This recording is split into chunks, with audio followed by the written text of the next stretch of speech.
Alhamdulillah, selalu saja kita memuji Tuhan kita Allah, Zat yang maha pemurah, maha adil, maha kuat, maha bijaksana, yang telah menggantungkan segala kebutuhan kita untuk roda kehidupan di muka bumi ini dengan memuji namanya Alhamdulillah. Dan juga kita panjatkan salam hormat kita, salawat dan taslim kepada manusia terbaik yang telah dipilih oleh Sang Pencipta Allah sebagai penutup risalah, Nabi dan Rasul, dan juga dijadikan sebagai ibadah bagi orang-orang yang beriman dengan mengucapkan salam hormat kepadanya, dan juga sebagai tanda terima kasih kita atas jasa yang sangat besar 23 tahun dari masa hidup beliau dihabiskan untuk agama ini. Maka sangat wajar kalau kita selalu mengucapkan salawat dan taslim kepada Nabi besar Muhammad sallallahu alaihi wasallam. Melanjutkan bahasan kita Riyadhus Shalihin, dan kita masih di bab taubat. Kita masuk ke urutan hadis ke-21 di halaman 52 tentunya. Dari Abu Sa'ad ibn Malik bin Sinan al-Khudri radhiyallahu anhu bahwa Nabi Allah sallallahu alaihi wasallam bersabda, "Kana fi man kana qablakum rajulun qatala 99 nafsa fasa'ala عن أعلم أهل الأرض فدل على راهب فأتاه فقال إنه قتل 99 نفسا فهل له من توبة فقال نعم ومن يحول بينه وبين التوبة انطلق إلى أرض كذا وكذا فإن بها أناس يعبدون الله تعالى فاعبد الله معهم ولا ترجع إلى أرضك فإنها أرض سوء فانطلق حتى إذا نصف الطريق أتاه الموت فاختصمت فيه ملائكة الرحمة وملائكة العذاب فقالت ملائكة الرحمة جاء تائبا مقبلا بقلبه إلى الله تعالى وقالت ملائكة العذاب إنه لم يعمل خيرا قط فأتاه ملك في صورة آدمي فجعلوه بينهم أو أي حكما فقال قيسوا ما بين الأرضين فإلى أيتهما كان أدنى فهو له فقاسوا فوجدوه أدنى إلى الأرض التي أراد قبضته ملائكة الرحمة. Tentu saya berharap ibu-ibu sekalian, hadis kalau saya baca dalam bahasa Arab diikuti di bukunya ya. Karena tujuan kita mempelajari buku seperti ini selain membaca hadis yang benar, tata caranya, dan juga kita baca terjemahannya. Artinya adalah di kalangan umat sebelum kalian ada seorang laki-laki yang telah membunuh 99 nyawa. Kemudian dia bertanya tentang orang yang paling alim di muka bumi. Sebenarnya yang dimaksud dengan alim di sini adalah orang yang paling dekat dengan Allah. Karena sebenarnya hadis ini ada dua kalimat yang perlu digarisbawahi. Fasa'ala an a'lami ahlil ard. Kalimat ini adalah yang dimaksud dengan orang yang dianggap paling dekat dengan Allah. Nanti akan ada kalimat yang kedua juga, a'lam, yang dimaksud kata ulama hadis adalah orang yang paling pintar dan paling faham tentang hukum agama. Saya ulangi, di kalangan umat sebelum kalian ada seseorang laki-laki yang telah membunuh 99 nyawa. Kemudian dia bertanya tentang orang yang paling alim, maksudnya orang yang paling dekat hubungannya dengan Allah di muka bumi. Maka dia pun ditunjukkan kepada seorang rahib.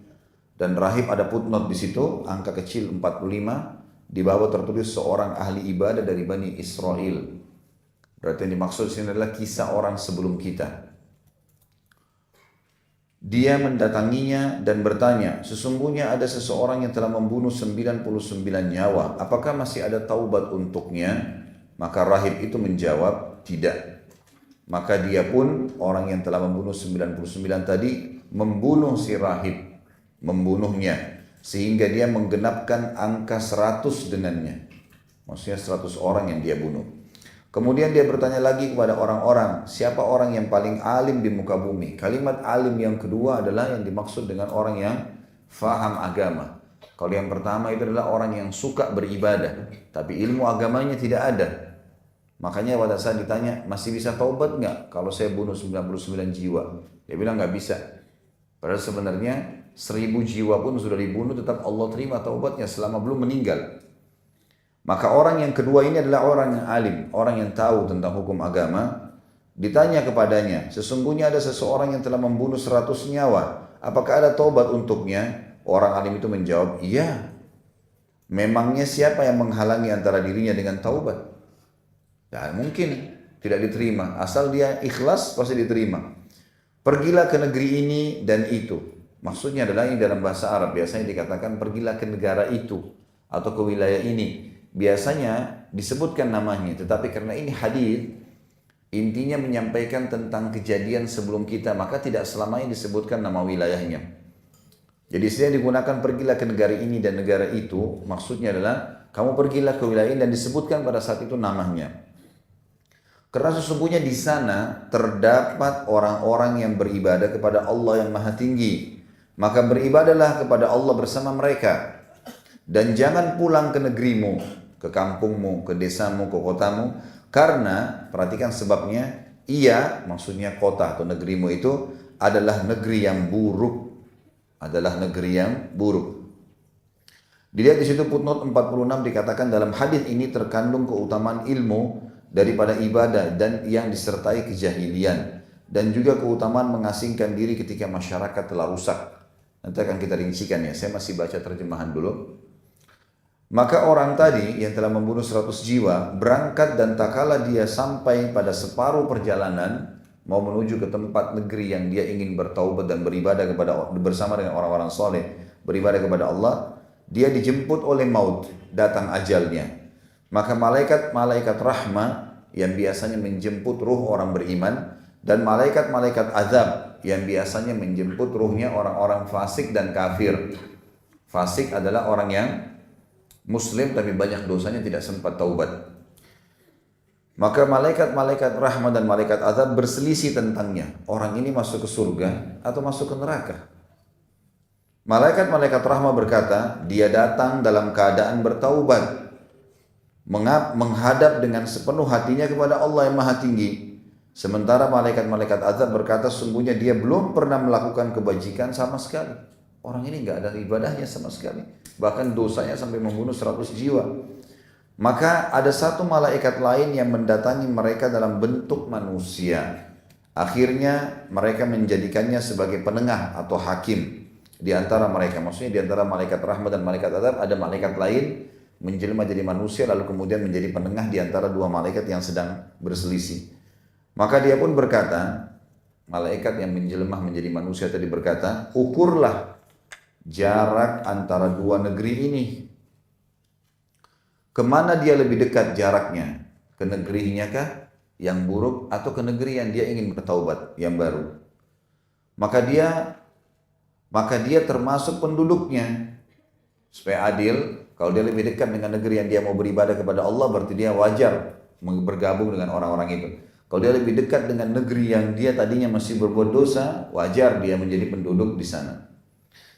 Ternyata mereka menemukan bahwa dia lebih dekat dengan negeri yang sedang dia tuju, yang dia ingin bertaubat. Sehingga malaikat-malaikat rahmalah yang menanganinya. Hadis ini riwayat Bukhari Muslim. Kita lanjutkan dulu. Setelahnya ada potongan hadis dan dalam satu riwayat dalam As-Sahih ya, disebutkan, maksudnya riwayat yang disebutkan dalam Sahih Bukhari, fakana ilal qaryati salihati aqraba bishibr faju'ila min ahliha.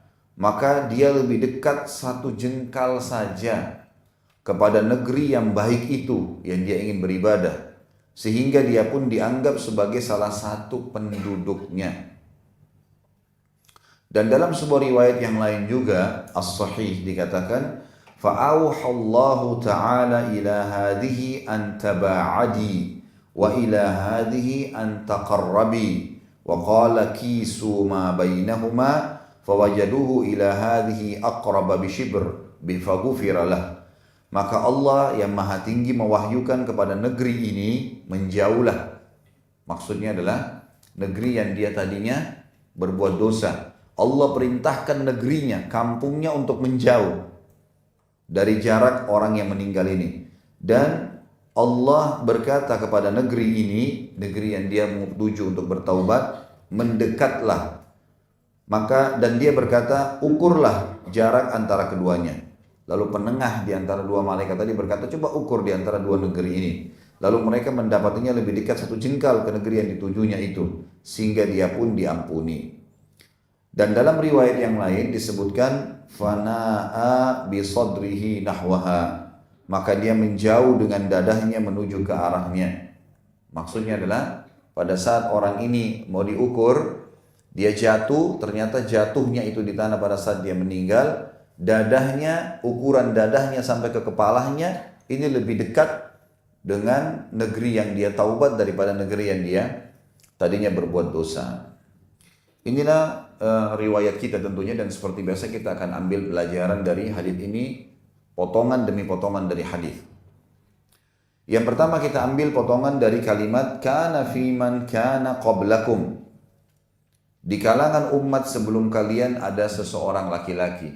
Berarti potongan riwayat ini menjelaskan ini kisah tentang orang sebelum kita, sebelum umat Muhammad SAW. Dan ini berarti ibu-ibu sekalian, sebelum kita ada orang-orang saleh. Mereka juga nanti jadi penghuni surga. Tetapi syaratnya adalah orang yang hidup di zaman nabinya mereka. Di zaman nabinya mereka. Kalau sekarang setelah datang Nabi Muhammad SAW, walaupun ada Nasrani ahli ibadah, Yahudi ahli ibadah, suka bersedekah, tidak bermanfaat buat dia. Tidak bermanfaat. Sealim apapun dia, sebanyak apapun kegiatan sosial yang dia lakukan, tidak akan bermanfaat. Yang bermanfaat adalah orang-orang yang hidup di zaman Nabi mereka. Seperti misalnya di zaman Nabi Musa alaihissalam masih hidup. Atau Nabi Musa sudah meninggal tapi belum datang Nabi baru yang membawa ajaran, atau Rasul baru membawa ajaran. Belum datang Isa alaihissalam. Maka semua pengikut yang mengaku pengikut Nabi Musa yang patuh pada saat itu dikatakan beriman. Mereka akan masuk surga nantinya. Tapi setelah datang Isa alaihissalam, ada datang Rasul baru, nggak bisa lagi. Dianggap dia beriman kalau dia menyempurnakan imannya dengan membenarkan risalah Rasul yang baru. Makanya orang-orang Nasrani mengatakan Yahudi kafir. Padahal Yahudi jelas-jelas beriman sama Allah juga. Beriman juga pada risalah Nabi Musa. Tapi mengapa orang Nasrani sebelum Nabi Muhammad SAW diutus perang besar tuh antara Nasrani sama Yahudi, selalu perang, gitu kan? Orang Yahudi menganggap Isa bukan Nabi, orang-orang Nasrani mengatakan Isa adalah Nabi. Dan pada saat itu sebelum Nabi Muhammad SAW diutus, Nasrani yang benar. Karena harus orang beriman pada Rasul-Rasul, itu kan rukun iman. Makanya rukun iman kita juga adalah beriman kepada Rasul-Rasul. Nah kalau datang Rasul baru, nggak bisa lagi, harus ikuti Rasul yang baru. Nabi Isa SAW, tapi tetap mengakui adanya Musa, tetap mengakui adanya Taurat, tapi yang diterapkan syariatnya adalah Injil sekarang. Gitu kan? Nah orang-orang yang beriman di zaman Nabi Isa AS, pada Nabi Isa, sebelum datangnya Nabi Muhammad SAW dikatakan beriman. Dan mereka pasti akan masuk ke dalam surga kalau mereka mengikuti pada saat itu, patuh. Setelah datang Nabi Muhammad SAW, mereka harus menyempurnakan iman mereka dengan iman kepada risalah Nabi Muhammad SAW. Yang tidak beriman maka dikatakan kafir. Dan ini alasannya kenapa kita mengatakan Nasrani dan Yahudi kafir. Dan tidak akan bermanfaat lagi semua amal yang dikerjakan setelah datangnya Nabi Muhammad SAW kecuali sesuai dengan syariat beliau SAW. Makanya Nabi SAW mengatakan dalam sebuah hadis sahih riwayat Imam Muslim, tidak ada seseorang yang mendengarkan saya diutus menjadi Nabi dari Yahudi, Nasrani, Majusi, disebutkan semua. Kemudian mereka tidak beriman pada risalah saya dan mereka meninggal dalam keyakinan itu kecuali pasti masuk neraka. Gak bisa, harus sempurnakan dengan mengikuti risalah Rasul yang terakhir. Apalagi Nabi Muhammad SAW untuk seluruh alam semesta. Bisa ditangkap ini ya, supaya difahami, karena banyak orang yang salah paham di sini. Ada beberapa ayat Al-Quran yang dicomot-comot lalu dikatakan yang menjelaskan tentang keadaan orang-orang Nasrani dan Bani Israel Yahudi yang dulunya beriman di zaman Nabi mereka. Dikatakan tuh buktinya Al-Quran mengatakan mereka beriman, mereka masuk surga. Padahal ayat-ayat itu menjelaskan pada zaman itu, bukan di sekarang. Kalau yang sekarang sudah tidak ada gunanya. Juga ada seorang turunan Arab Quraisy di Mekah namanya Ibnu Jud'an. Orangnya luar biasa baiknya. Sampai-sampai dia selalu membakar api unggun di depan rumahnya tengah malam untuk menunjukkan kepada siapapun musafir Kalau butuh makanan silahkan datang ke rumah saya. Walaupun tidak dikenal. Tiap hari silaturahim keluarga, tiap hari bantu orang susah, tiap hari perbuatannya baik, senyum dengan orang. Semua orang tahu Ibnu Jud'an. Dalam sebuah riwayat Bukhari Muslim, sempat Aisyah radhiyallahu anha bertanya, ya Rasulullah, Ibnu Jud'an, siapa yang tidak kenal di masa jahiliyah? Apakah bermanfaat dari amal-amalnya itu? Silaturahim keluarganya, bantu orang susah, berikan makan orang, sampai tengah malam nyalain api unggun untuk memberikan isyarat. Dan dia iklankan satu Mekah. Kalau ada musafir, ada siapa saja, ada kafilah datang disampaikan, siapa yang butuh makanan datang ke tempat saya. Biar tidak dikenal gitu. Bermanfaatkah buat dia, kata Aisyah? Kata Nabi SAW, sama sekali tidak. Karena dia belum beriman kepada Allah, belum beriman pada risalah saya. Beriman berarti mengimani semua apa yang Allah ingin suruh imani, termasuk risalah Nabi Muhammad alaihi wassalatu wassalam. Jelas sampai sini ya? Ini perlu digarisbawahi karena banyak orang salah faham ya. Itu potongan dari kalimat kana fi man kana qablakum. Kemudian dikatakan rajulun qatala tis'atan wa tis'ina nafsa. Seseorang yang telah membunuh 99 jiwa. Maksud daripada kalimat ini, Ibu-ibu sekalian, adalah ada orang yang telah berbuat dosa yang sangat luar biasa. Setiap orang berselisih pendapat dengan dia dibunuh. Sampai dia membunuh 99 orang. Sebagian ulama hadis mengatakan 99. Jadi tentu berselisih di antara ulama makna 99. Apakah dia bunuh 99 semasa hidupnya atau dia bunuh 99 orang di hari itu? Bisa dua makna. Ada pendapat yang mengatakan 99 adalah membunuh semasa hidupnya sehingga sudah 99 orang. Ada makna yang lain enggak, hari itu dia bunuh 99 orang. Dan ini diambil dari potongan hadis yang dikatakan pada saat itu dia bertanya ya. Kita ambil potongan hadis yang ketiga ya. Jadi kita penggal-penggal hadisnya supaya diambil pelajaran. Berarti sudah dua pelajaran diambil. Sekarang yang ketiga adalah fasa'ala an a'lami ahlil ard fadulla ala rahib. Lalu kemudian dia bertanya tentang orang yang paling pintar di muka bumi. Dan makna daripada a'lam yang pertama ini, karena ada dua kalimat a'lam. Perhatikan baik bukunya, di situ ada kalimat fasa'ala an a'lam. Garis bawahi kalimat a'lam itu ya. Dua kali diulangin. Ada juga di baris yang keempat ya.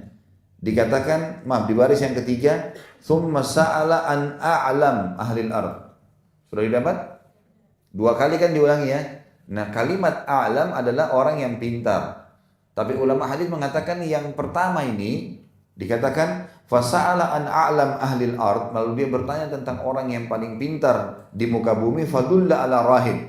Lalu dia tunjukkan kepada rahib. Kata-kata rahib ini adalah ahli ibadah, tapi nggak punya ilmu.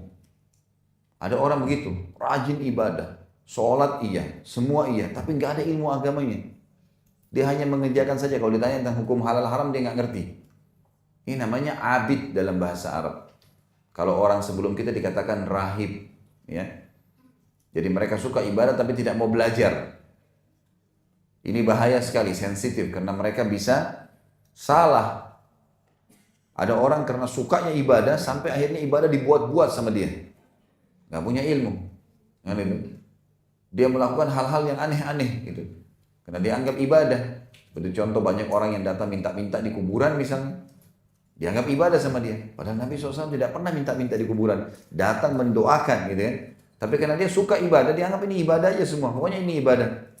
Ini nggak bisa. Ya. Ini namanya abid. Di sini disebutkan, jadi yang pelajaran kita dari potongan hadis yang ketiga adalah masalah kalimat rahib. Jadi makna a'lam tadi orang yang paling pintar menurut pandangan masyarakat pada saat itu yang sedang ditanya oleh pembunuh ini. Siapa orang yang paling pintar menurut kalian? Maka ditunjukkanlah kepada rahib. Rahib artinya adalah orang yang suka beribadah tapi nggak punya ilmu. Ya. Fa'atahu, lalu dia mendatangi. Sekarang potongan yang keempat dari hadis adalah fa'atahu faqal, lalu dia mendatangi si rahib tadi. Kemudian dia bertanya, innahu qatala tis'atan wa tis'ina nafsa. Riwayat lain dikatakan inni qataltu. Sesungguhnya saya telah membunuh 99 jiwa. Kalau riwayat yang satu, riwayat yang ini dikatakan dia seakan-akan bertanya orang lain. Ada orang yang membunuh 99 jiwa. Fahal lahu min taubah? Kira-kira dia masih bisa taubat nggak? Masih bisa dimaafin nggak sama Allah? Faqala, maka si rahib berkata, la, nggak ada lagi tobatnya. Sedangkan dia bilang, mana ada orang bisa dimaafkan kalau sudah membunuh 99 orang. Faqatalahu, maka si pembunuh membunuh sekalian saja. Ini orang saya minta jalan keluar malah nggak ada, sekalian aja kalau gitu. Seperti itulah. Fakammala bihi mi'ah. Lalu dia melengkapkan korbannya 100. Ya. Kalimat ini ibu-ibu sekalian yang membuat sebagian ulama berkata kemungkinan dia membunuh hari itu 99. Kenapa? Karena terbukti dia mengatakan, di sini dikatakan lalu dia lengkapkan 100. Dan biasanya orang kalau baru melakukan dosa, perasaan takutnya lebih besar. Beda dengan orang yang pernah, kalau orang baru berbuat zina, ketakutannya besar sekali. Dengan orang yang sudah lewat 10 tahun lalu dia berzina, sudah lewat, dia bisa takut tapi tidak setakut kalau dia sekarang baru berbuat. Maka orang ini tidak mungkin dia keliling mencari sarana untuk bisa taubat kecuali karena ketakutan yang besar. Berarti ada kemungkinan dia memang baru membunuh hari itu 99. Makanya dia sangat berat, merasa beban yang luar biasa. Dan kenapa dia pada saat tanya, saya masih bisa taubat gak? Orang itu bilang gak bisa, dibunuh lagi sama dia. Kalau ada jedah antara pembunuhan yang pertama dengan pembunuhan yang setelahnya, maka gak mudah mengulanginya kan? Sulit sekali orang mengulangi. Tapi kalau masih panas dalam kondisi memang dia baru melakukannya, maka lebih mudah dia melakukan. Di sini kan kalimatnya jelas. Maka langsung dia lengkapkan 100. Berarti bunuh ini sudah menjadi sebuah hal yang biasa buat dia atau baru saja dia melakukannya. Orang masih terbawa dengan arus emosinya dan seterusnya. Walaupun dalam hadis ini tidak disebutkan sebabnya. Kenapa orang ini membunuh, Allahu a'lam. Kita nggak tahu. Tapi kita ambil pelajaran darinya. Sampai sini sudah potongan yang keberapa? Yang keempat. Ditulis ya. Jangan cuma didengar. Nanti minggu depan saya tanya atau bulan depan saya tanya nggak tahu. Sayang kalau masuk di majelis ilmu terus nggak tahu. Dan ini merincikan hadis seperti ini potong demi potongan ini penting, ya. Supaya betul-betul faham. Jelas sampai sini potongan keempat ya. Ditulis di sebelahnya, di sisi bukunya, atau punya catatan sendiri, dicatat pelajaran pertama dari hadis, potongan. Jadi caranya bahasa Arabnya itu ibu garis bawahi yang tadi saya bilang ini potongan pertama ya. Tulis angka 1 kecil, tulis di atasnya, di atas kertas yang masih kosong di buku angka 1. Ini pelajaran pertama. Dan maksudnya ini. Terus saya bilang tadi potongan yang kedua, kalimat ini di garis bawahi, tulis angka 2 kecil di atasnya, tulis lagi di atas bukunya atau di bawah bukunya angka 2. Jadi tahu ini potongan, maksudnya ini faedah-faedah hadisnya. Jadi tadi potongan pertama, kana fima kana qablakum, ini sudah kita jelaskan, menceritakan tentang umat sebelum kita. Qatala tis'atan wa tis'ina nafsan, ini adalah perselisihan di antara ulama tentang masalah apakah dia bunuh 99 jiwa itu selama hidupnya atau dia bunuh dalam hari itu juga atau pada hari itu. An a'lami ahlil ard fadulla ala rahib, ini potongan yang ketiga. Lalu dia bertanya tentang orang yang paling dianggap pintar di muka bumi, lalu ditunjukkan kepada rahib, dan kita jelaskan rahib itu siapa? Ahli ibadah tapi tidak punya ilmu. Ini banyak ya, banyak sekali orang begitu. Di masjid kadang-kadang kita lihat ada orang yang rajin selalu ke masjid, tapi kalau kita tanya hukum dia nggak ngerti. Ya. Kemudian dikatakan di potongan keempat tadi, dan kammala faqatalahu fakammala bihi mi'a, lalu kemudian dia membunuh orang yang dia tanya tadi. Pada saat dia tanya boleh nggak taubat, dia bilang tidak, maka dibunuhlah orang tersebut. Dan ini bukti nyata yang dipegang oleh pendapat kedua tadi tentang masalah kemungkinan memang dia membunuh pada hari itu. Sekarang kita ambil potongan kelima dari hadis. Thumma sa'ala an a'lami ahlil ard. Lalu kemudian dia tanya lagi tentang orang yang paling pintar di muka bumi. Perhatikan kalimat setelahnya. Fadulla ala rajulin, apa tulisannya setelahnya? Fadulla ala rajulin alimin. Nah, ini garis bawahi kalimat alim. Nah, perbedaan antara alim sama rahib tadi ya. Berarti orang yang kedua, orang yang faham agama yang ditanya. Orang yang faham agama. Dan ini ulama menjelaskan tentang masalah adanya perbedaan antara abid sama alim. Beda sekali. Kalau orang abid, dia suka ibadah tapi nggak punya ilmu. Tapi kalau orang alim, dia beribadah sesuai dengan ilmunya. Makanya ada hadis Nabi SAW yang lain yang berbunyi, perbedaan dasar antara seorang alim dan abid adalah seperti perbedaan antara saya dengan orang yang paling, ya tanda kutip ya, bodoh di antara kalian dalam masalah agama. Jadi beda jauh. Makanya nggak boleh nanya agama kepada sembarangan orang. Harus kepada orang alim.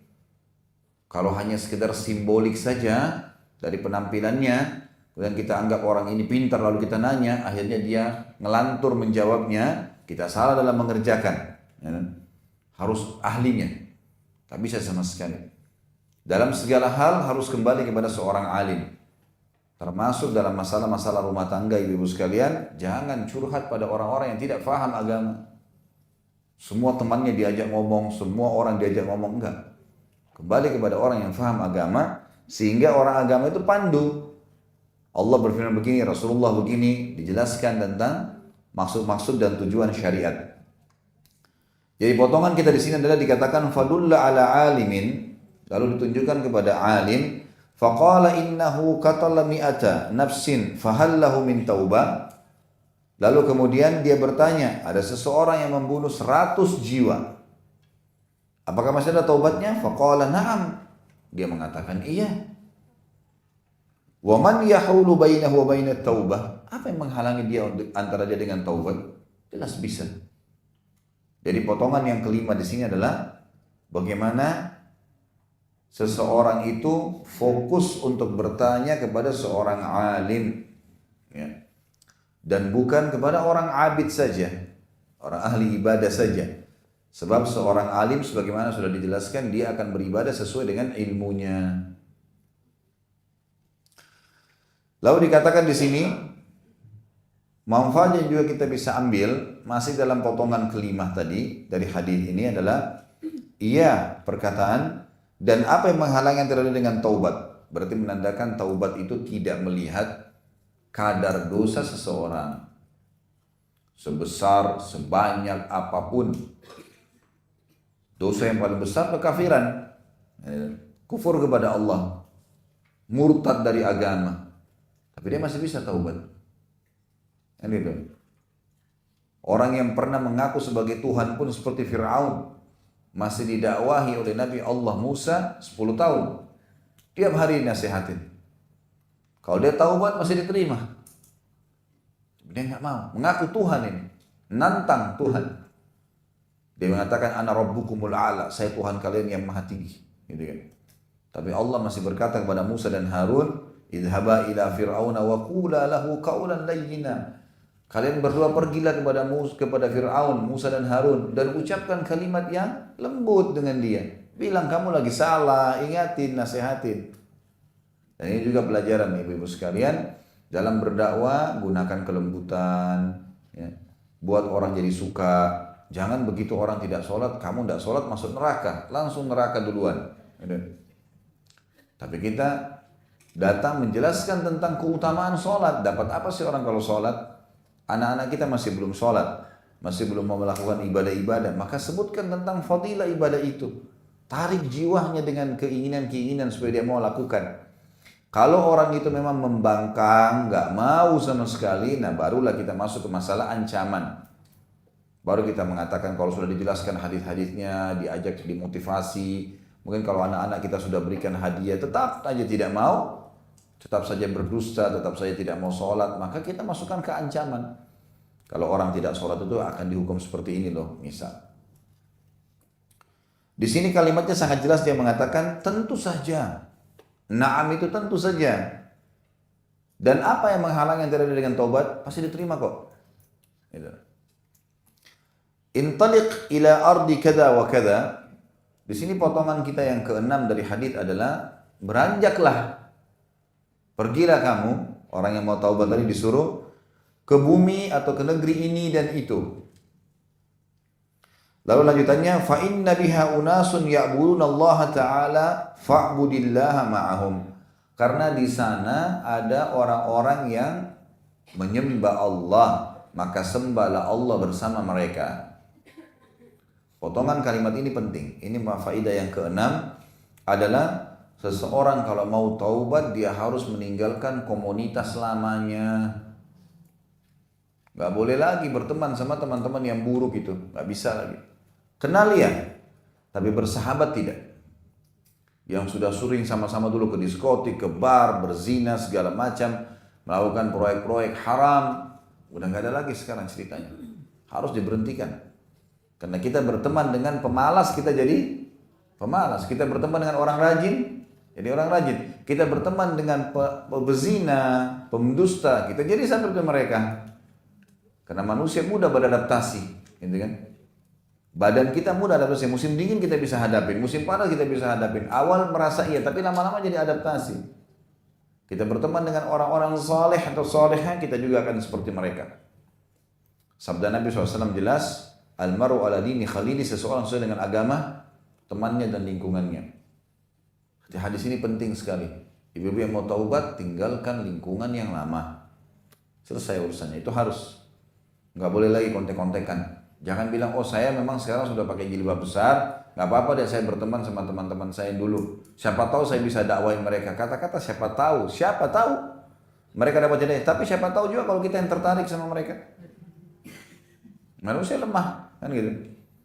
Nggak semudah itu. Kita dakwain mereka silakan. Kirimkan buku misalnya, kasih informasi apa silakan. Tapi kita berbaur, duduk enggak. Karena sudah nggak bisa sama sekali, berbahaya. Ucapan-ucapan yang mereka ucapkan bisa satu kisah perzinahan membuat kita zina juga. Bisa satu kisah orang saleh atau salehah yang mengubah ibu kita jadi sholat malam, kita jadi taubat. Berbahaya sekali komunitas. Makanya di sini diperintahkan oleh si alim tadi, pergilah ke negeri ini dan negeri ini. Kenapa si alim tidak bilang, ya sudah diterima taubatmu, lakukanlah ibadah, udah kembali ke negerimu. Kenapa disuruh pergi ke negeri lain? Kenapa disuruh pindah? Karena komunitas, bahaya, komunitasmu ini berbahaya. Sebagian ulama hadis menanggapi potongan hadis ini mengatakan, yang dimaksud dengan pergilah ke negeri ini dan negeri itu, ternyata orang ini menceritakan kepada si alim, kalau di negeri saya itu semuanya pembunuh. Orang saling bunuh-membunuh. Maka sudah menjadi kebiasaan. Dia ceritakan tentang keburukan wilayahnya. Makanya disuruh pergilah tinggalkan negerimu, gitu kan? Lalu disuruh menuju kemana? Ke komunitas yang baik. Pergilah ke negeri ini, ditunjuk negerinya. Karena di sana alasannya ada orang-orang yang beribadah kepada Allah. Kita kalau lihat orang soleh atau soleha, lihat mereka lagi duduk di majelis ilmu, lihat mereka lagi puasa sunnah, lihat mereka lagi sholat berjamaah, lihat kita juga terpengaruh. Kan itu, kan ganjil. Misal ada majelis yang begini, pas azan pada sholat, ada yang tidak sholat di belakang duduk sendiri. Dia merasa risih sendiri kan. Sebagaimana juga orang kalau ke diskotik yang lainnya pada joget, ini enggak. Dia juga jadi risih sendiri. Maka pengaruh sekali, besar sekali pengaruhnya komunitas itu. Penting. Jadi sekarang bentuk komunitas. Mencari orang-orang baik ya memang di majelis ilmu. Mencari orang buruk ya di diskotik, di bar yang kerjanya memang rusak. Maka penting untuk digarisbawahi. Ini potongan dari kalimat tadi, pergilah ke negeri ini dan negeri itu. Sesungguhnya di sana ada orang-orang yang menyembah Allah. Maka apa perintahnya? Fa'budillaha ma'ahum. Sembahlah Allah bersama mereka. Artinya gini, jangan sampai kau cuma pergi ke sana, bergabung di komunitas itu lalu kemudian tidak buat apa-apa. Enggak, ikutin mereka ya. Mereka majlis ta'lim di mana, ikutin. Mereka puasa sunnah, ikutin. Mereka punya program sosial apa, ikutin. Ikut berbaur. Karena berbaurnya itu penting. Ada orang hadir di majelis ilmu, ibu-ibu sekalian, datang, pulang. Nggak pernah kenal siapa ada di majelis ilmu itu, tidak tahu ada kegiatan apa. Nah, ini perlu dikasih tahu. Perlu berbaur, tanya siapa saja namanya, siapa orang yang paling baik. Kalau ibu-ibu lagi kuliah atau lagi sekolah, anak-anaknya bahasakan seperti ini sama kepada anak-anak ibu-ibu. Kalau ada anak-anak bahasakan, nak cari siapa teman kamu di kelas yang paling pintar. Bahasakan begitu, siapa yang paling pintar di kelas kamu tanya. Saya biasa kalau pulang saya tanya anak saya, siapa nama-nama temannya nak? Oh disebut namanya si fulan, si fulan, si fulan, disebut semua namanya. Siapa yang paling pintar? Oh si fulan. Kenapa kok pintar? Oh dia ikutin guru, dia begini, ceritain sama anak itu. Baik, sekarang ikuti dia ya. Siapa anak yang paling buruk di kelas? Ada si fulan. Sebenarnya bukan tujuannya kita mengajar mereka ghibah, tidak. Supaya ambil pelajaran. Oh ada si fulan. Kenapa? Oh dia sering tidur kalau guru lagi terangin, dia sering telat datang, dia sering gini. Jangan jadi seperti dia. Jangan sehat. Belajar untuk kita membentuk komunitas dan mengajar anak-anak bentuk komunitas penting, gitu kan? Ini penting. Nah, anak-anak kita akan seperti mereka. Biarkan dia bersahabat sama teman-temannya yang ranking 1. Maka dia akan ikut nanti, lihat aja hasilnya. Ya, gitu. Tidak mungkin jauh dari situ. Kalau dia pun ranking 4, mungkin ranking 3, ranking 4, oke lah, dekat. Tapi kalau kita biarkan dia bergaul sama anak-anak yang suka iseng, ganggu di sekolah teman-temannya, dia juga akan begitu pulangnya. Perlu ibu-ibu datang ke sekolah, tanya siapa teman-temannya, ibu kenalan sama temannya dia yang pintar. Nah, nanti berteman ya sama anak saya, titip pesan, itu penting. Karena komunitas penting, berpengaruh besar, ya, berpengaruh besar sekali. Baik, kemudian dikatakan ada kalimat setelahnya, wala terji ila ardika. Ini masih berhubungan dengan faedah yang keenam tadi ya. Masih berhubungan dengan tadi, karena masih berhubungan dengan kalimat si alim yang bilang, apa yang menghalangi antara taubat dengan kamu? Maka pergilah ke negeri ini dan negeri itu, karena di sana ada orang-orang yang beribadah kepada Allah. Lalu perintahnya, beribadahlah kepada Allah bersama mereka. Bergabung, pergi kemana-mana sama mereka, jadikan sahabat, ikuti semua kegiatan mereka. Jadi bukan cuma sekedar datang ke majelis taklim selesai, enggak, ikutin kegiatannya apa, mereka nanti ikut taklim di mana lagi dan seterusnya, ya. Masih dalam potongan yang ke-6 ini dikatakan wala tarji ila ardika, dan jangan pernah kau kembali ke negerimu. Dilarang di sini. Jadi ada pelajaran juga ibu-ibu sekalian, kalau memberikan instruksi kepada orang harus jelas. Enggak boleh setengah-setengah. Orang nanti enggak tahu melakukannya.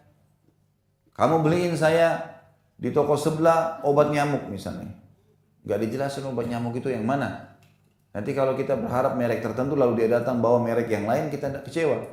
Jelasin, saya mau yang seperti ini contohnya ya. Beli yang seperti ini. Kalau tidak ada baru beli yang ini. Rinci, orang tahu. Jadi jelas nggak ada kesalahan. Kadang-kadang kita rincikan saja masih salah. Ya. Apalagi kalau tidak dirincikan. Ya. Kalimat ini penting. Orang alim ini berkata, dia tidak setengah-setengah mandu orang. Dia mengatakan, apa yang menghalangi antara kau dengan taubat? Maka pergilah ke negeri ini dan negeri itu. Di sana dijelaskan. Bukan cuma sekedar kau pergi ke sana ibadahlah kepada Allah. Enggak. Karena di sana saya pilihkan kamu negeri ini karena di sana ada orang-orang alim yang beribadah kepada Allah dan ikuti mereka. Sembah Allah bersama mereka. Ingat pesan juga, jangan kembali ke negerimu. Kalau bahasa kita jangan kembali ke komunitasmu lagi. Selesai sudah urusannya. Mau orang bilang sombong, mau orang bilang berubah, nggak masalah, nggak masalah. Nggak usah peduli dengan itu. Bahasa bicara boleh, silakan.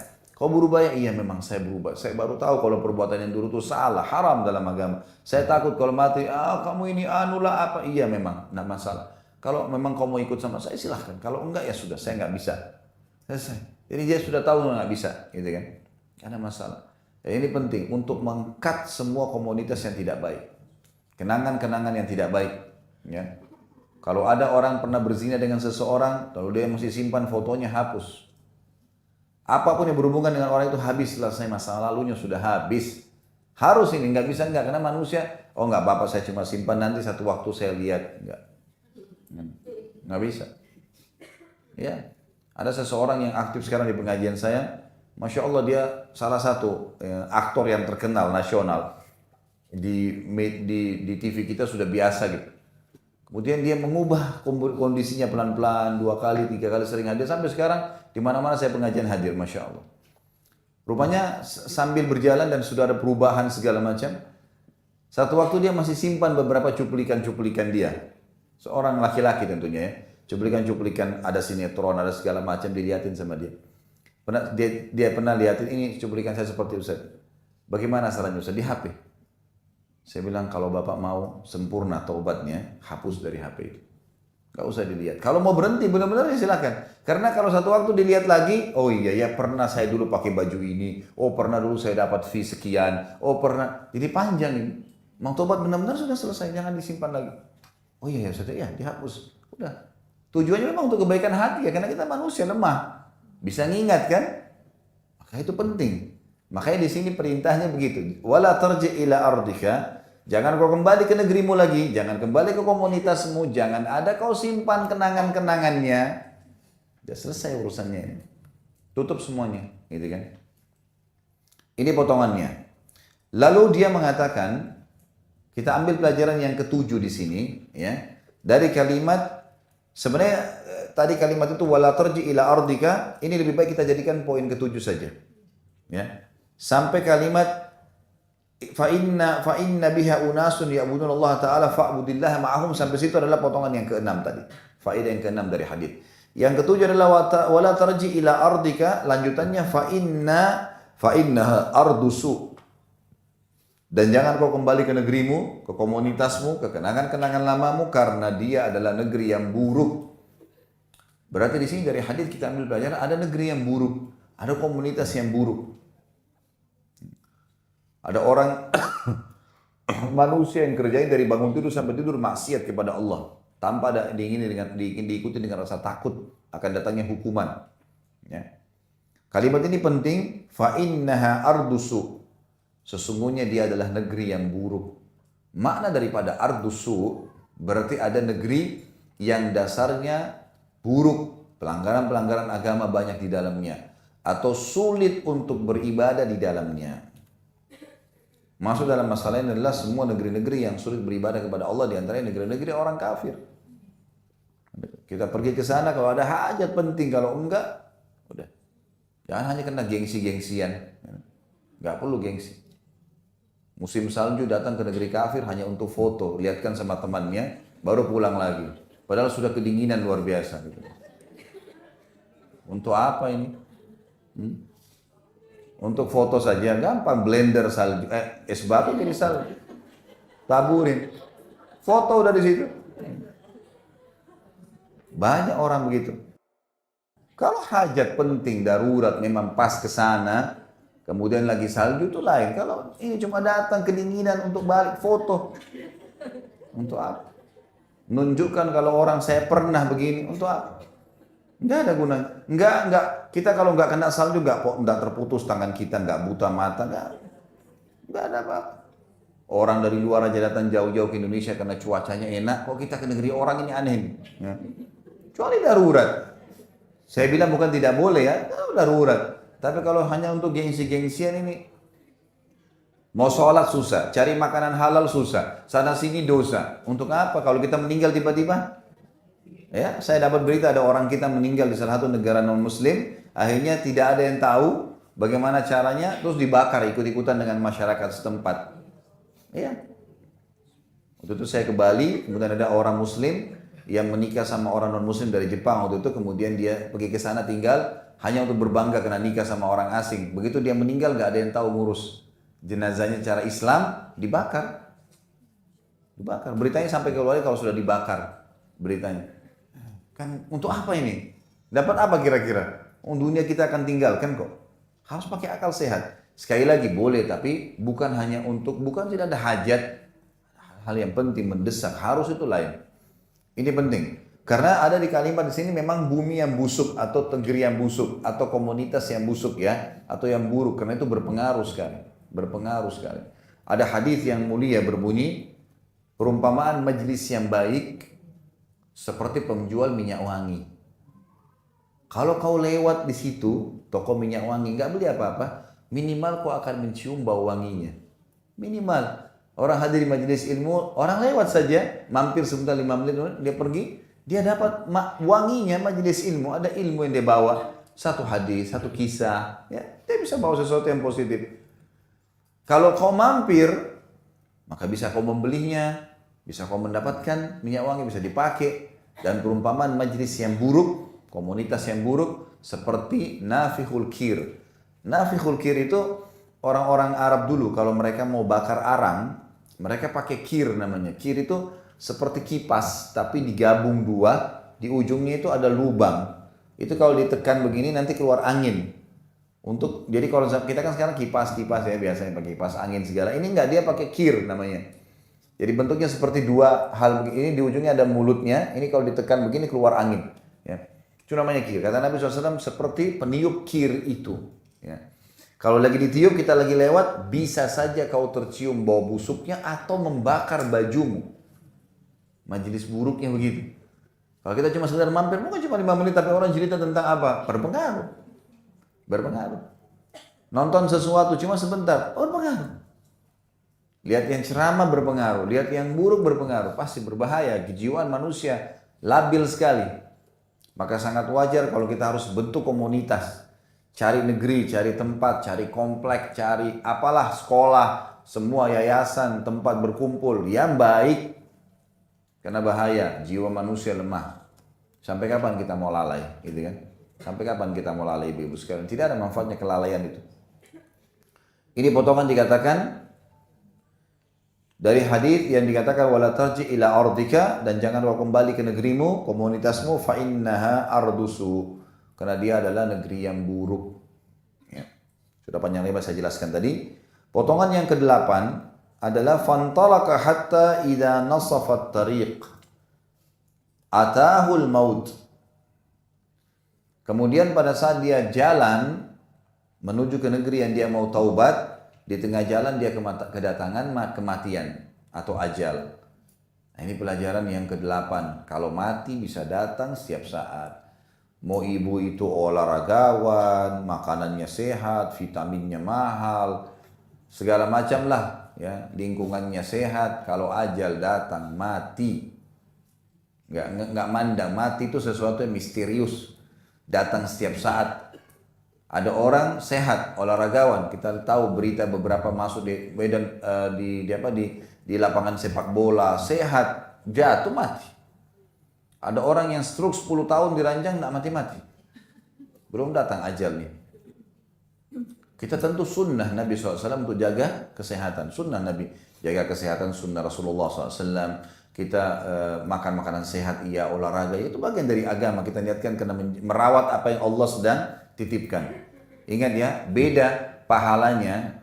Ada mandi misalnya atau tidur mubah, ada yang sunnah, ada yang haram. Bagaimana memahaminya? Orang kalau tidur, dia jadi mubah. Kapan dia capek, ngantuk, tidur. Itu mubah. Nggak ada pahala, nggak ada dosa. Dia bisa jadi pahala loh, bisa jadi sunnah. Bagaimana? Niat tidur itu untuk merawat apa yang badan yang sedang Allah titipkan. Ngantuk ini punya sinyal dari Allah, ini butuh istirahat.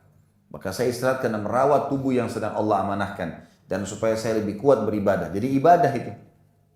Tidurnya. Bisa jadi haram kalau tidur terus kerjanya. Dari pagi sampai malam tidur nggak bangun-bangun. Ada orang begitu Ramadan. Bangun cuma sholat, tidur lagi.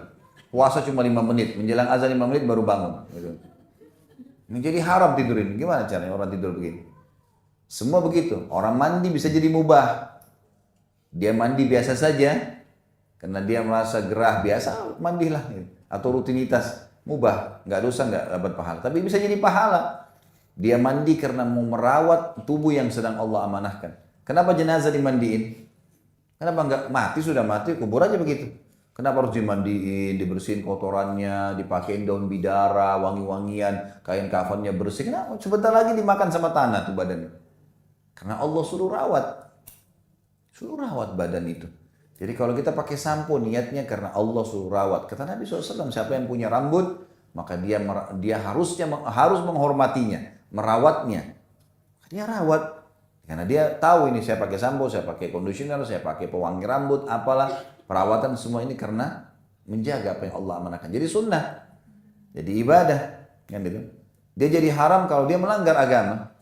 Misal dia melakukan ya mandi di tempat-tempat yang haram misalnya, ya. Kemudian dia mandi karena melakukan perbuatan yang haram, atau dia kumpul dengan orang-orang, akhirnya Jadi tempat-tempat yang haram seperti mungkin sekarang di kolam renang, di pantai segala macam. Jadi haram mandinya. Jadi memperlihatkan auratnya kepada orang-orang kan gitu. Jadi bisa jadi seperti itu. Di sini dikatakan kita harus paham poin penting bahwasanya ajal bisa datang setiap saat. Orang ini sudah niat baik, ternyata tidak cukup, tidak bisa membendung ajalnya. Gak bisa membendung ajalnya. Kemudian selanjutnya adalah potongan yang ke 9. Ini saf belakang gak ada suaranya. Oh 9, baik. Jangan tersinggung ya. Tapi kalau tersinggung juga apa boleh buat? Yang ke-9, fakhtasamat fihi malaikatur rahmah wa malaikatul azab. Lalu berselisih pendapatlah ya antara malaikat rahmah dan malaikat azab. Ini pelajaran ke-9. Ternyata ada malaikat kasih sayang dan ada malaikat penyiksa. Ini juga disebutkan dalam hadis yang lain, kalau seorang mukmin meninggal dunia, maka akan datang kepadanya malaikat rahmah membawa kain kafan dari surga. Lalu berkata kepadanya, malaikat rahmah di kiri kanannya, malaikat maut di ubun-ubun kepalanya. Malaikat maut mengatakan, hai jiwa yang baik, keluarlah kepada rahmat atau karunia Tuhanmu. Maka ruhnya keluar lebih mudah daripada air dari mulut kendi. Baru saja keluar, kata Nabi SAW, lalu ditangkap oleh malaikat rahmat, dibungkus dengan kain kafan dari surga, lalu dibawa ke langit. Berarti ada interaksi dengan malaikat rahmat itu. Kalau orang beriman. Ya. Kata Nabi SAW, lalu dibawalah ruhnya oleh malaikat rahmat ke langit, lalu menembus 7 lapis langit. Dan setiap malaikat di langit berkata kepada malaikat rahmat, malaikat-malaikat di langit sana berkata, siapa ruh ini? Sungguh mulia ruh ini, karena mengeluarkan bau yang lebih wangi dari bau kasturi. Mudah-mudahan insya Allah kita termasuk ini. Kemudian kata para malaikat, kata malaikat rahmat, ini fulan bin fulan, namanya yang paling baik di dunia. Nama yang paling baik di dunia itu yang disebutkan. Lalu kemudian malaikat-malaikat mengatakan, semoga Allah membuat ruh ini lewat di sisi kami karena mencium bau wangi itu. Lalu terdengar suara dari langit, Allah mengatakan, catatkan hamba-Ku ini termasuk penghuni surga, kembalikan dia di dunia karena di sana saya ciptakan, di sana pula saya bangkitkan. Jadi seperti hanya melapor kepada Allah lalu kemudian dikembalikan. Tapi setelah sampai ke langit ke-7. Setelah itu diantarkan ruhnya bersamaan jasadnya diantar oleh kerabatnya. 3 langkah mereka jalan dia masih mendengar suara sendalnya. Kemudian setelah itu tidak dengar lagi, lalu kemudian malaikat lain datang mendudukkan dia lalu bertanya, siapa Tuhanmu, siapa Nabimu, apa kitabmu? Dia jawab. Kata Nabi SAW, orang mukmin akan jawab. Sebagaimana firman Allah, a'udzubillahi minasyaitonirrajim, yutsabbitullahu alladhina amanu bil qawli tsabit fil hayatid dunya wa fil akhirah. Al-ayat. Allah akan menetapkan di lisan orang-orang beriman jawaban ya yang tepat di dunia. Kayak ibu-ibu sekarang belajar agama ditanya, kenapa sholat? Punya jawaban. Asal tinggal tanya kepada ustadznya atau dai-nya atau kepada ulamanya maka akan dijelaskan. Kita punya jawaban. Oh, saya sholat karena ini, saya tutup aurat karena ini, saya haji karena ini, saya sedekah karena ini. Ada jawaban. Dan di akhirat adalah pertanyaan malaikat di kuburan. Dia bisa jawab. Tuhanku Allah, Nabiku Muhammad, kitabku Al-Quran. Lalu kemudian dibukakan baginya pintu neraka. Kemudian dia takut sekali. Nah, lihat neraka, orang disiksa, suara, teriakan, segala macam. Lalu malaikat bilang, lihat dari apa Allah selamatkan dirimu. Karena kau beriman, nggak jadi masuk sini. Dulu kau bisa masuk sini nih. Ditutup, dibuka pintu surga, dayang-dayang, permadani, segala macam fasilitas. Maka dia kagum, lalu dia berkata, kata Nabi SAW, mayit ini bilang, ya Allah cepatkan waktu karena aku ingin masuk ke dalam surgaku. Lalu kemudian datang seseorang di sebelahnya yang tampan, yang bersih, bajunya bersih, bercahaya. Sampai dia bilang, siapa kamu ini? Sungguh sempurna ciptaan Allah pada dirimu. Lalu kemudian orang itu berkata, saya amal solehmu. Sholatmu, sedekahmu, hajimu, segala macam bakti dengan orang tuamu yang akan menemani kau sampai hari kiamat. Lalu kemudian terdengar suara Allah mengatakan di sini, kata Nabi SAW, lalu terdengar suara Allah mengatakan, ya bentangkan jalan hambaku ini ke surganya setiap pagi dan petang. Maka jadilah kuburannya taman dari taman surga. Dia nggak rasa lagi waktu kayak kita di dunia, udah selesai. Dia menikmatin aja itu terus sampai hari kebangkitan. Itu kalau orang mukmin, dan orang mukmin siapa? Orang yang menggabungkan antara rukun Islam dan rukun iman. Karena rukun Islam ibadah badan kan? Ucapin syahadat, sholat, zakat, puasa Ramadan, haji, semua ibadah badan. Harus diikuti dengan ibadah hati, keyakinan. Yakin, ikhlas, tawakal, sabar, itu ibadah hati semua. Kan itu. Maka rukun iman itu masuk di situ. Kalau orang sholat, Allahu Akbar, Allah ada enggak ya? Malaikat catat enggak ya? Ini hari kiamat masuk surga enggak? Ini berarti masih muslim, belum mukmin. Orang mukmin itu Allahu Akbar, Allah ada. Memang malaikat catat, memang ini ada perintah dalam Al-Quran, memang nanti saya akan masuk surga, dan seterusnya. Makanya lebih khusyuk. Makanya istilah mukmin beda, kan dalam Islam ada Islam, ada ihsan, ada Islam, ada iman, ada ihsan ya.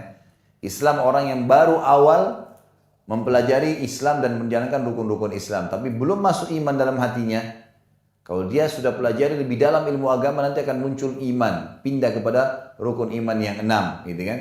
Maka akan lebih lengkap. Kalau dia ihsan, lebih tinggi lagi. Dia selalu merasa terkontrol oleh Allah. Dia merasa dimanapun dia berada, Allah melihatnya. Itu namanya tingkat ihsan, ya. Dan ini akan dicapai oleh setiap orang di antara kita. Terserah dia kalau dia mau, gitu kan? Bisa saja dengan cara dia banyak mempelajari ilmu agama. Makin sering, makin dalam ilmu agamanya dan makin dia terapkan, maka makin dekat dengan level ihsan. Dia selalu merasa terkontrol oleh Allah. Itu di atas iman malah, gitu kan? Di atas keimanan seseorang. Lalu kata Nabi SAW, kalau orang itu fasik atau ya kafir. Fasik di sini adalah orang Muslim yang masih banyak dosanya. Ya. Kalau dia meninggal maka malaikat datang kepadanya dan yang datang malaikat azab. Kan hadis kita ada malaikat rahmah, sudah kita jelaskan, dan ada malaikat azab, penyiksa. Yang bawa kain kafan dari neraka dan di atas ubun-ubun kepalanya malaikat maut yang mengatakan, hai jiwa yang busuk, keluarlah kepada kemurkaan Tuhanmu. Maka ruhnya berantakan di tubuhnya, nggak mau keluar, lalu malaikat maut mencabut dengan keras sambil memukul wajah dan bokong mereka dengan keras dan berkata, keluarlah kepada kemurkaan Tuhanmu. Maka ditariklah dengan keras, ibaratnya kata Nabi SAW seperti bulu domba yang dibasahkan, yang dililitkan di pohon berduri lalu ditarik dengan keras. Sehingga berantakan bulu domba itu. Lalu kemudian belum sesaat dia keluar ditangkap oleh malaikat azab lalu dibungkus dengan kain kafan dari neraka. Lalu dibawa ke langit. Baru di langit pertama para malaikat di langit tidak mau membukakan pintu. Lalu mereka bertanya kepada malaikat azab, siapa orang ini? Disebutkan ini fulan bin fulan, namanya yang paling buruk di dunia.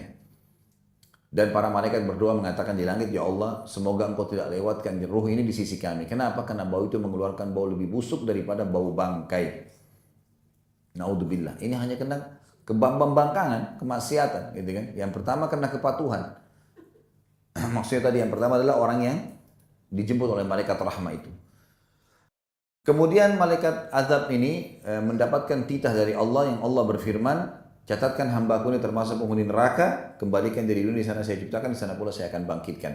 Bersamaan ruhnya diantar dengan jenazahnya diantar oleh kerabatnya. Lalu 3 langkah mereka jalan, dia masih bisa dengar, setelah itu datang malaikat lain dudukkan dia bertanya, siapa Tuhanmu, siapa Nabimu, apa kitabmu, dia tidak bisa jawab.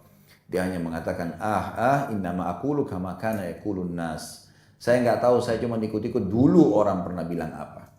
Nggak tahu. Walaupun dia Muslim, ibu hafal mati sekarang, Tuhanku Allah, Nabi Muhammad, kitab Al-Quran, tidak bisa jawab. Tidak bisa sama sekali. Lalu dibukakan baginya pintu surga, dayang-dayangnya, istana, pohon-pohonnya, kemewahan yang luar biasa. Dia kagum, malaikat bilang, lihat dari apa kamu haramkan dirimu. Kamu sendiri yang haramkan. Bisa masuk sini, tapi kamu tidak mau. Kan itu. Lalu kemudian ditutup, dibuka pintu neraka, siksaan, pedih. Malaikat mengatakan, ini tempat kau sekarang, kau nggak bisa lari dari sini. Maka dia berdoa mengatakan, ya Allah jangan cepatkan waktu karena aku tidak ingin masuk ke neraka. Lalu datang di sebelahnya orang yang buruk, tampangnya bau busuk dan segala menakutkan. Sampai dia mengatakan, si mayit ini bilang, pergi kamu dari saya, sungguh buruk ciptaan Allah pada dirimu. Dia bilang, tidak, saya amal burukmu yang akan menemani kau sampai hari kiamat. Zinahnya, dustanya, ribanya, segala macam akan menemani dia sampai hari kiamat. Maka kemudian kata Nabi SAW dalam 2 riwayat Bukhari, dua-duanya penutupan hadis. Yang pertama, Allah utus kepadanya malaikat yang tidak punya pendengaran dan penglihatan. Allahu a'lam bagaimana. Khusus menyiksa orang di kuburan, membawa sebuah besi yang kalau besi itu ingin seluruh jin dan manusia bersatu untuk membalikkan, mereka tidak mampu. Kemudian dihantamkan kepada orang ini sampai dia hancur, diutuhkan lagi begitu terus sampai hari kiamat. Riwayat yang lain dikatakan kedua dinding kuburan menjepit tubuhnya sampai tulang rusuknya seperti ini. Kemudian diutuhkan lagi begitu terus sampai hari kiamat. Ulama hadis mengatakan ini digabung. Sambil dipukul, sambil dijepit. Hancur, diulangi lagi sampai hari kiamat. Maka jadilah kuburannya lubang dari lubang neraka. Ya beda. Jadi ini keadaannya. Tinggal ibu-ibu tentukan jalannya. Mau jadi orang baik atau mau jadi orang buruk. Gitu kan? Orang baik pasti dapat janji-janji Allah. Kalau seandainya orang alim atau orang yang beribadah kepada Allah itu susah hidupnya, nggak bisa makan, nggak bisa pakaian, nggak sehat, susah, mungkin orang masih bisa pilih. Sementara orang kafir itu sehat semua, kaya, segala macam. Enggak, orang beriman bisa menikmati itu. Bahkan mereka teratur karena tahu mana yang halal, mana yang haram, mana yang haknya Allah, mana yang haknya manusia, mana hak kerabat. Teratur rapi semuanya. Berarti kita bisa, gitu kan? Kita makan, mereka makan, kita makan. Tapi kita punya tata cara. Ada yang boleh, ada yang nggak boleh. Sama pakaian, sama pergaulan, sama pendapatan, sama segala macam teratur rapi bagi orang beriman. Maka kenapa kita harus menjadi orang yang buruk nih? Harus bisa berubah, gitu kan? Harus berubah dan berubah harus dari diri kita sendiri. Dan selalu saya ingatkan, jangan terpengaruh dengan lisan orang karena hanya sepanjang lidahnya. Kamu alim ya sekarang? Kamu hebat ya? Kamu berubah ya? Iya, jawab iya. Alhamdulillah saya baru tahu keimanan sekarang. Kalau saya tahu dari dulu saya begini. Seperti itulah kita harus menjawab. Kalau enggak bahaya ini. Saya datang ke sini Ibu sekalian bukan meramaikan majelis. Saya datang ke sini untuk memberikan peringatan. Ambil pelajaran. Sebab Allah memberikan kita pelajaran. Dari Al-Quran yang turun, dari peringatan-peringatan, kuping sudah dikasih, hati sudah dikasih, mata sudah dikasih. Gunakan itu. Jangan sampai kita berharap, oh nanti aja saya berubah. Nanti pengajian yang kesekian, nggak bisa. Jangan malu dengan perubahan yang terjadi. Menjadi orang yang lebih baik dan dekat sama Allah, prestasi tertinggi. Bertahan pada keburukan itu adalah keterpurukan. Nggak baik itu. Jadi penting untuk digarisbawahi. Ini yang kita sampaikan ini hadis Nabi SAW disaksikan loh nanti. Kita semua lagi menuju ke liang lahat, tunggu siapa yang lebih dulu menghadapi malaikat. Mau rahmat atau azab, pilih sendiri. Karena kita yang menentukan itu. Gitu kan? Maka harus kita berubah Ibu sekalian. Baik, sekarang kita masuk ke pelajaran yang ke-10. Potongannya adalah faqalat malaikatur rahmah jaa taiban mukbilan biqalbihi ila Allah Ta'ala. Wa qalat malaikatul azab innahu lam ya'mal khairan qat. Sampai situ ya, sampai kalimat qat. Ya. Itu potongan kita yang keberapa? Yang ke-10.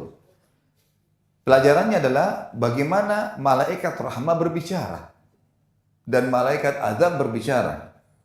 Berarti komunitas malaikat ada dan berinteraksi, berbicara satu sama yang lain di antara mereka. Dan cukup banyak sekali dalil yang menjelaskan masalah itu. Di sini malaikat rahmah memang sudah ditugaskan oleh Allah hanya namanya rahmah. Rahmah itu kasih sayang, ya. Dia memang sibuk dengan itu. Bukti dari kalimat dia sibuk dengan itu, dia mengatakan orang ini malaikat rahmat tahu tidak pernah buat kebaikan. Nggak ada ibadahnya orang ini. Dosanya banyak. Tapi karena dia sudah mau taubat, mau menuju ke negeri yang dia mau perbaiki keadaannya, malaikat rahmat sudah mau mengambil dia. Ini orang sudah pantas untuk taubat nih. Sudah pantas untuk menjadi orang-orang yang ahli surga. Karena dia mengatakan, malaikat rahmat bilang, Ja'a ta'iban mukbila. Dia telah datang menuju ke negeri ini karena taubat, ya. Mukbilan biqalbihi, dan dia betul-betul tulus dengan hatinya ilallahi ta'ala, menuju kepada Allah Ta'ala. Maka sudah cukup itu. Ini orang ini jadi milik kami. Seperti itulah. Berarti luar biasa luasnya rahmat Allah, gitu kan? Bagaimana seseorang baru niat untuk itu, dia mau mengerjakannya, maka Allah sudah terima. Dia melakukan itu. Wa qalat malaikatul azab, sementara malaikat azab, perhatikan kalimat azab berarti memang ada malaikat penyiksa. Karena memang dia menyiksa, tugasnya itu. Dia tidak mau toleransi. Dia bilang apa? Innahu lam ya'mal khairan qad. Tapi orang ini enggak pernah buat kebaikan. Tidak ada satu pun kebaikannya. Udah ini milik kami. Enggak perlu, enggak bisa gitu. Dengan hikmah Allah dibuatlah seperti itu. Tapi pelajaran kita adalah bagaimana malaikat berinteraksi dan ngomong.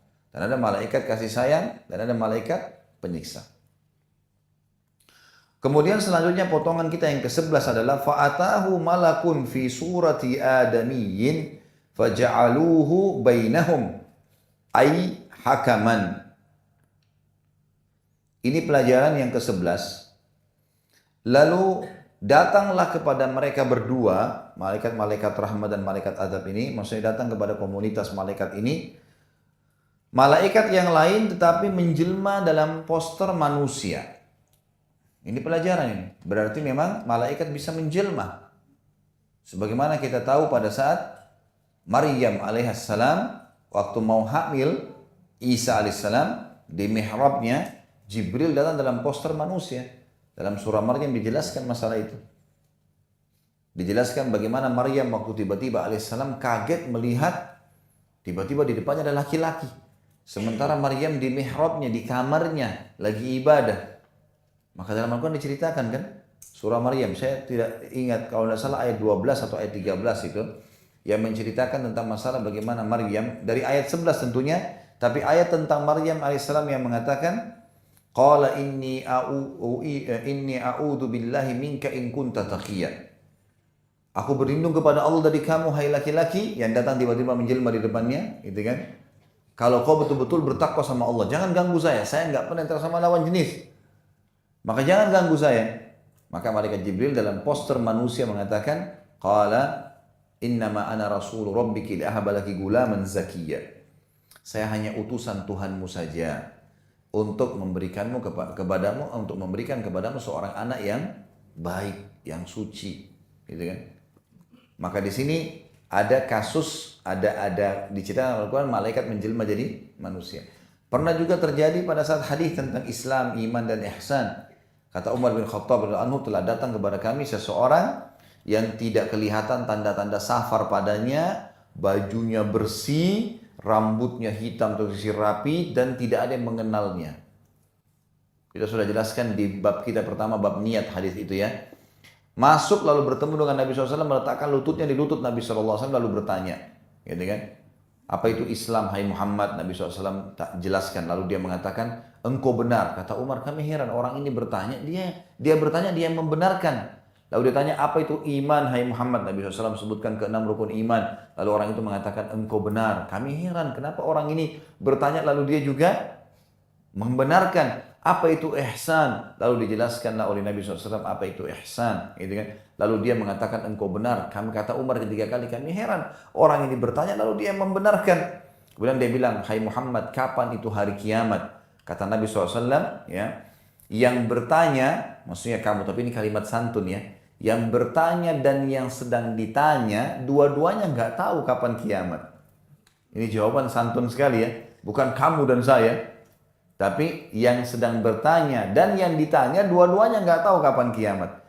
Kata orang ini, kalau begitu beritahukan kepada saya apa tanda-tandanya. Lalu Nabi SAW sebutkan, akan ada penggembala-penggembala kambing yang berlumba-lumba membangun bangunan yang tinggi. Gitu kan? Ini sudah pernah kita jelaskan di bab itu tentunya. Tapi yang jelas, pada saat orang itu pun pergi, kata Nabi SAW kepada Umar, hai Umar, kau tahu siapa orang itu tadi? Kata Umar, tidak ya Rasulullah. Kata Nabi SAW, itu Jibril yang datang menjelma jadi manusia mengajarkan kalian urusan agama kalian. Berarti bisa menjelma jadi manusia dengan hikmah Allah. Makanya potongan kita di sini apa? Dikatakan fa'atahum malak. Maka datanglah kepada komunitas malaikat rahmat dan malaikat azab, malaikat lain. Tapi di sini disebutkan fi surati adamiyyin. Dalam poster manusia. Faja'aluhu bainahum ay hakama. Lalu kemudian malaikat-malaikat yang sedang berselisih ini menjadikannya sebagai penengah, gitu kan? Hakam. Sekarang yang ke-12 ya, pelajaran kita adalah potongan faqala qisu ma bainal ardaini fa ila ayyatihima kana adna fa huwa lah. Faqasu fawajaduhu adna ilal ardi allati arada qabadathu malaikatur rahmah. Ini pelajaran kita yang telah dari hadis yang ke-12 adalah, lalu kemudian penengah tadi, malaikat yang menjelma jadi manusia menengahi malaikat-malaikat rahmat dan azab sambil berkata, coba ukur antara dua negeri itu. Negeri dia yang buruk dengan negeri yang baik yang dia mau datangin, gitu kan? Mana kira-kira negeri yang dia lebih dekat padanya? Maka pada saat mereka ukur, mereka menemukan ternyata orang ini lebih dekat dengan negeri yang dia ingin tuju taubat. Maka malaikat rahmah pun mengambilnya. Pelajarannya di sini adalah bagaimana Allah Subhanahu wa taala dengan rahmatnya yang luas ya menerima taubat hambanya asal dia sudah ikhtiar, berusaha ya melakukannya, memang betul-betul bersungguh-sungguh, maka Allah terima. Dan rahmat Allah sangat luas. Kita sudah pelajari di hadis kita, di bab kita ini, bab taubat, hadis pertama tentang masalah Allah Subhanahu wa taala sangat gembira dengan taubat hambanya daripada seseorang dari kalian yang pergi dengan bekalnya, dengan untanya di tengah padang pasir, lalu kemudian hilang untanya dengan bekalnya. Pada saat dia tidur, dia bangun hilang, lalu dia cari keliling tidak ketemu, sampai dia sudah capek dan putus asa. Kemudian dia kembali ke tempat di bawah pohon yang dia tidur tadi, lalu dia mengatakan, saya tidur saja, semoga pada saat saya bangun saya sudah mati, karena sudah nggak ada bekal, nggak ada tunggangan di padang pasir yang luas, nggak ada kehidupan, nggak ada komunitas, gitu kan. Maka pada saat dia tidur lalu dia bangun, dia temukan untanya dan bekalnya ada di sebelahnya. Kata Nabi SAW, Allah lebih gembira daripada orang itu dengan taubat hambanya. Jadi Allah SWT gembira dengan kita meminta maaf kepadanya. Sama juga Allah sangat senang dengan hambanya yang tamak terhadap rahmatnya. Selalu berdoa, terus berdoa, tamak dengan rahmat Allah. Allah lebih suka dibandingkan orang nanti ada hajat baru berdoa. Saya sudah pernah bilang, masih ingat poin penting kaidah hidup dalam doa. Dalam bab doa adalah seseorang lebih afdal berdoa lagi sehat nih. Ya Allah pertahankan kesehatanku. Itu lebih afdal daripada dia sakit lalu dia bilang ya Allah sembuhkan saya. Lebih baik dia tamak dengan rahmat Allah daripada dia minta jalan keluar dari masalahnya. Lagi kaya ya Allah berkahi, luaskan, tambah. Begitu, itu tamak dengan rahmat Allah lebih baik daripada nanti bangkrut baru minta supaya diberikan jalan keluar. Dua-duanya boleh, tapi ini lebih afdal, lebih besar pahalanya. Bahkan ada hadis Nabi SAW yang berbunyi, kenalilah Tuhanmu pada saat kau sedang lagi langgeng, lagi sehat, lagi kaya. Kenali Tuhan pada saat itu. Banyak bersedekah, banyak membantu, banyak ibadah, khusyuk dalam doa, baca Quran, maka dia akan mengenalimu pada saat kau sedang susah. Kata kunci gampang kalau lagi ada masalah keluar dari jalan keluar, karena kita kalau lagi sehat kita beribadah kepada Sang Pencipta Allah. Ini pelajaran tentunya, dan bagaimana rahmat Allah sangat luas sampai akhirnya hanya karena masalah itu saja lebih satu jengkal saja lebih dekat dengan wilayah yang dia mau bertobat, maka Allah dengan kemahamurahannya menyuruh malaikat rahmah untuk mengambil ruhnya. Riwayat yang lain lebih hebat lagi. Disebutkan tadi potongan hadis ya di halaman 54, maka dia lebih dekat satu jengkal ke negeri. Kalau tadi hadis kita yang panjang itu, dia lebih dekat saja ya, lebih dekat kepada negeri yang dia mau taubat gitu kan. Kalau riwayat yang lain tidak, dia lebih dekat satu jengkal. Artinya memang dekat sekali dengan dosa juga gitu kan. Satu jengkal saja maka sudah cukup dia dianggap sebagai salah satu penduduknya. Dianggap dia termasuk orang-orang yang taubat. Riwayat yang lain lebih hebat lagi. Allah sendiri mewahyukan. Karena dia mau taubat, Allah yang mewahyukan kepada kedua negeri itu. Negeri yang tadi buruk disuruh menjauh dari orang ini. Dan negeri yang dekat, orang yang dengan dia taubat disuruh mendekat. Dan ini sebagian ulama hadis mengatakan apa adanya. Zahirnya begitu. Betul-betul negeri itu Allah gerakkan. Bergerak, pindah. Dari posisi awalnya dengan kuasa Allah, yang negeri tadi yang buruk menjauh dari dia. Sebagian ulama mengatakan kalau dihubungkan dengan riwayat sebelumnya memang menjauh satu jengkal. Menjauh satu jengkal, jadi bukan bergerak pindah jauh, enggak, memang sedikit saja. Dan negeri yang dia mau taubat mendekat satu jengkal. Sehingga memang ditemukan lebih satu jengkal di sini. Juga pelajaran ada di sini dikatakan fa'ai bisadrihi nahwa, lalu dia menjauh dengan dadahnya menuju ke arahnya. Yang dimaksud adalah tadi sudah saya bilang dia terjatuh orang ini, dan ternyata riwayat ini menjelaskan bukan cuma satu jengkal, tapi dari dada menuju ke kepala. Bagaimana memahaminya? Riwayat sebelumnya menjelaskan 1 jengkal. Riwayat ini menjelaskan ukuran dada sampai ke kepala. Riwayat yang terakhir kita. Kata ulama, negeri yang tadi yang tempat maksiat itu, yang buruk itu menjauh 1 jengkal. Negeri ini mendekat 1 jengkal. Ada kemungkinan adalah memang ukuran 2 jengkal. Karena kalau dari dada kita ukur ke atas ini sebenarnya 2 jengkal, gitu kan? Ini jadi tidak bentrok antara riwayat-riwayat, tidak bentrok di antara riwayat. Maka kemungkinan besar memang adalah 2 jengkal jarak ukuran dada sampai di kepala. Orang ini lebih dekat kepada negeri yang dia taubat kepada Allah Subhanahu wa taala. Dan pelajaran yang sangat besar bagaimana rahmatnya Allah sangat luas. Allah menerima taubat hambanya, tinggal kita mau atau tidak. Tinggal mau atau tidak, ya. Dan sekali lagi orang-orang yang beriman kepada Allah Azza wa Jalla, orang yang beriman kepada Allah pasti dibukakan segala manfaat buat dia dan tidak ada sesuatu yang tertahan dari rahmat Allah. Allahu a'lam. Mungkin begitu. Subhanakallahumma bihamdika asyhadu an la ilaha illallah astaghfirullah wa atubu ilaik. Wassalamualaikum warahmatullahi wabarakatuh.